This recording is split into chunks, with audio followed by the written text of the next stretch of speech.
1 லட்சம் இல்ல 1 கோடி இளைஞர்களை திரண்டாலும் அதனால யாருக்கும் எந்த பயனும் கிடையாது. அப்படிப்பட்ட கட்டுப்பாடு இல்லாத கூட்டத்தை வச்சுக்கிட்டு யாராலையும் எதையும் சாதிக்கவும் முடியாது.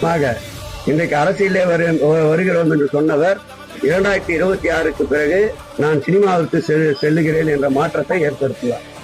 ஐயா தம்பி, what bro, it is not wrong bro, it is worst bro. அவ்வளவுதான், முடிஞ்சு கதை.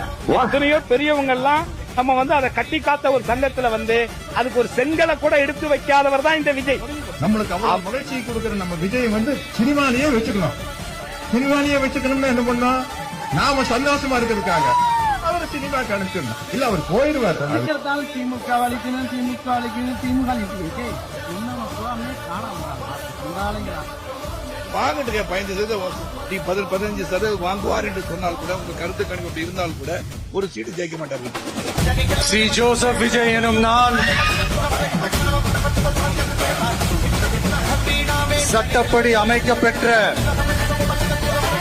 இந்திய அரசியல் அமைப்பின்பால் உண்மையான நம்பிக்கையும் மாறா பற்றும் கொண்டிருப்பேன் என்றும் பலதரப்பட்ட மக்கள் அனைவருக்கும் நேர்மையானதை செய்வேன் என்றும் ஆண்டவன் மீது ஆணையிட்டு உறுதிமொழிகிறேன்.